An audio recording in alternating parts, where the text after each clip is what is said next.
The man pulled out the 10 million he had just stolen and tossed it straight into the fire. It was the only way Cage could get a lighter sentence, but that one decision ended up causing him massive trouble. Since the police had no solid evidence, Cage was eventually sentenced to only 8 years. But right after he got out, he suddenly received a call from a kidnapper. The caller claimed he had taken Cage's daughter, and the ransom just happened to be 10 million. The absurd coincidence left Cage stunned, but instead of panicking, Cage actually burst out laughing because he had already figured out who the caller was. It turned out Vincent was Cage's partner in the bank heist 8 years earlier. At first, Cage thought Vincent was joking about kidnapping his daughter until Vincent let the girl pick up the phone.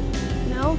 Hearing his daughter crying, Cage finally realized how serious the situation was. But the 10 million was already burned, and Vincent believed Cage had kept the money for himself. Vincent threatened that if Cage didn't deliver 10 million within a day, he would hack his daughter to death. What Vincent never expected was that after Cage hung up, he ran straight to the police station. But the chief didn't believe anything he said. Desperate to save his daughter, Cage knocked out 2 officers in the elevator, stole their key cards, and slipped into the records room. Cage knew very well that the only person who still had information on Vincent was Hoyt, the guy who had helped steal the bank money years ago. After confirming Hoyt's exact location, Cage stormed over to him, cursing the whole way.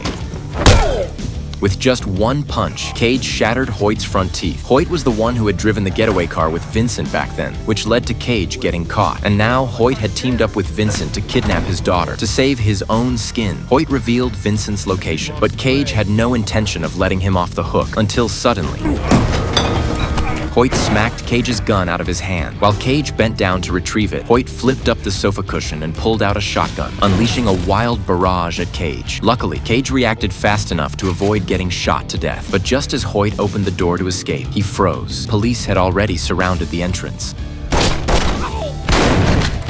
They had been waiting outside the whole time, hoping to swoop in and reap the benefits, but Cage had no intention of letting them arrest him. He jumped from the 4th floor to a neighbor's balcony, and by the time the chief arrived, Cage had already fled the scene. Following the lead Hoyt gave him, Cage tracked down a taxi Vincent supposedly used. But to his surprise, the driver wasn't Vincent at all. After some intense interrogation, Cage learned the vehicle was a cloned cab. With the lead suddenly gone cold, he had no choice but to follow Vincent's demand and come up with 10 million in cash before nightfall. So he went to Anna, an old teammate, planning to rob the same vault again. Anna immediately blew up. Robbing the same bank vault twice was basically suicide. But what shocked Anna even more was Cage saying he didn't need to enter the vault at all to pull off a perfect theft.